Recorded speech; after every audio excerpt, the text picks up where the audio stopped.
decided to go ahead and do the Mars video now to make sure it gets done, because Mars is going to move into Virgo on the 28th, and with the moon.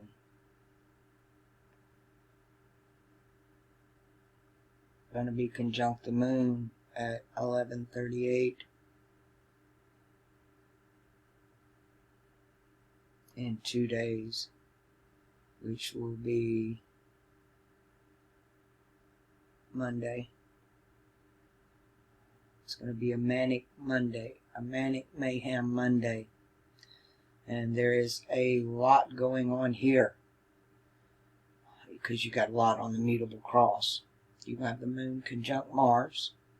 You're going to have Neptune conjunct Saturn. And both of them are trining Jupiter, who is not a happy camper. So you got the imagination, the root chakra, solar plexus chakra, the crown chakra opposing the root chakra, and just Saturn conjunct Neptune here is already it's the imagination in the house of illusion, with Saturn there taking names. But it's this trine going on here that will escalate when the moon moves into Sagittarius.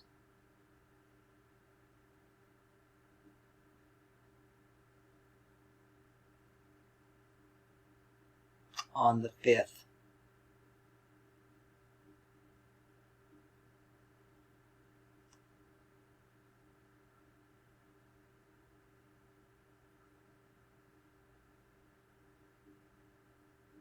At 7:03 on the 8th. On the 5th. Central Time. Then you're going to have, and all of this is on the mutable cross. This is my whole point of making this video, because this means change. This means change. And you've got the moon, which is our personalities that we're projecting to the world. The sun is like your upper chakra spirit body to light, to where the moon is, which they're both water and fire, which are lower chakra, but the moon is just the reflection. It's the mirror. Everything is mirrored. It's our mirror reflection.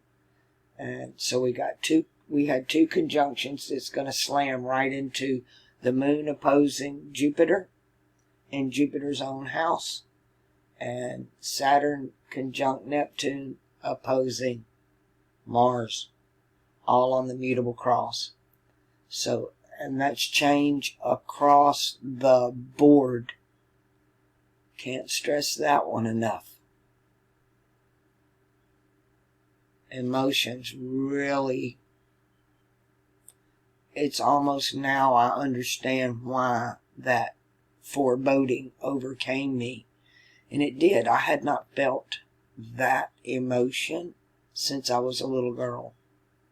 It was dread, like dreading having to be forced to be in the same room with your abusers. It's, as a child, you don't have a choice or say. At least I didn't. And it was that foreboding. And this is what this feels like here to me, with this, the mutable cross just covered. And even Venus is going to be there then. And I was going to say Venus, and through all this, the only hope is Venus. Venus might temper Jupiter a little bit. She can tolerate being here in the masculine sense, because this is a masculine axis. Venus would actually be vibrating on the Libra axis. Planets have masculine and feminine aspects, and you have to know which one you're dealing with. And so whatever polarity they're in, feminine or masculine house, will be the energy they're vibrating, unless they're retrograde, like Mercury. And Mercury will be combust of the sun here, conjunct and bust of the sun in the house of water, which is where Mars is at. And the moon ruling this house is in Sagittarius, mutable fire. So fire and water and fire.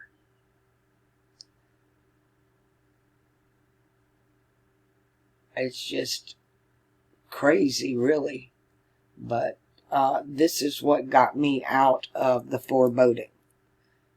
Because it literally affected me physically, was the only reason I mentioned it. And I needed to know, is it, because I'm so isolated, is it specific to me, or are others experiencing this?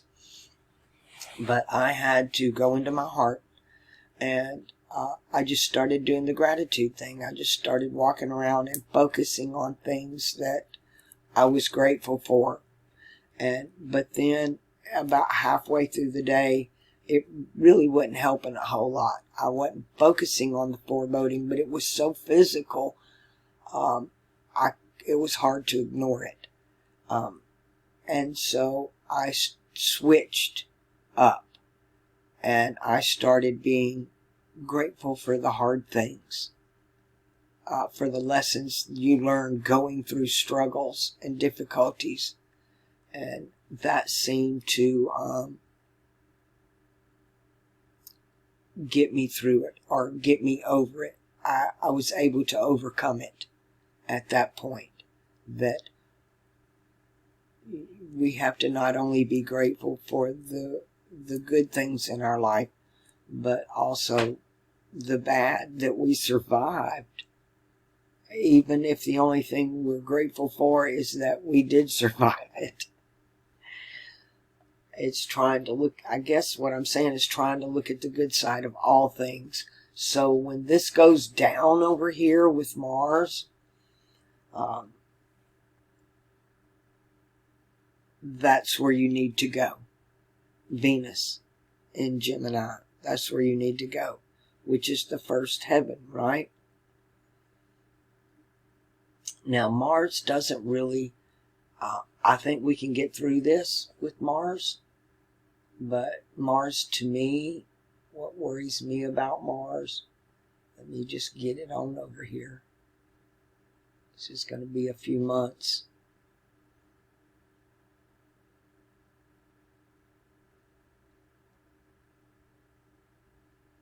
Is going to be Mars in Capricorn. It's going to come off at the beginning of next year. Well,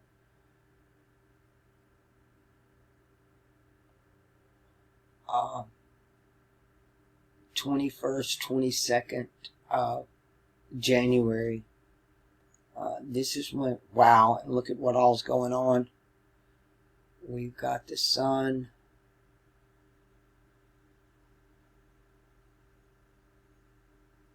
Mercury, Venus, and Mars all combust of the sun. Mars is debilitated in Cancer. And there's a lot going on right now as far as Mars ruling war and all of that. And he's exalted here in Capricorn. And normally, Mars here will get the job done. It's more about leadership than it is actual engaging in confrontation personally, hand-to-hand combat. But this setup right here is like a freaking trigger. Mars will go to war in Capricorn, and when it does, it will be huge. It's not, there's no spatting. Mars won't spat back and forth. It won't be tit for tat. It will be all out, all or nothing. And this is what worries me about Mars. So let me pause a second. Alright. Alright, back on the 28th with this Mars. Because this can go sideways for a lot of people, especially, again, at home with this Mercury. Hold on, I got a Kelly alert. I dislike being distracted when I'm so absorbed into this. With this Mercury going to go combust of the sun and retrograde, with all this going on, again, this is home. This is people in your family, people you're related to. Don't try to talk your way out of it, because they're not going to hear what you're going to say. So it's not time for discussion or to talk through stuff. It's time to work through stuff personally. Going here with when Venus moves into Gemini, or even Venus still in Taurus. Regardless, she's more powerful here in the feminine aspect, but moving into the Libra. And there's Kelly again. I love my dog. She's such a good girl when she wants to be. She can just be such a cuddle bunny. Yeah, don't try to talk your way out of it. Just go in here and just don't quit. Don't give up. Just hang in there and deal with it. It might not be dealing with it personally. You might be dealing with family members that this is going to hit pretty hard, depending on your chart. Those of you on the mutable cross are kind of in for a ride. And again, this is all happening so that it's part of the transmutation. This is the mutable cross. So we're looking at controlling your emotions. Keep your mouth shut. Deal with your heart. And Jupiter, your desires. All of this is up for change. Your imagination, your crown chakra. All of this is up for transmutation. Big change coming. Personally, if you can get through it and you're strong enough to walk through that, if you're on the cardinal cross or you're on the fixed cross, it's time to stand in the gap for those on the mutable cross. You're going to have to take the blows, because it will blow over. This too will pass. It's instead of walking through the fire, you're kind of walking through the water here emotionally. Again, the damsel in distress, the victim, a lot of victimhood going on. It can be self-pity here. So just bear through all that. Help those that you can. That's the most important thing of all.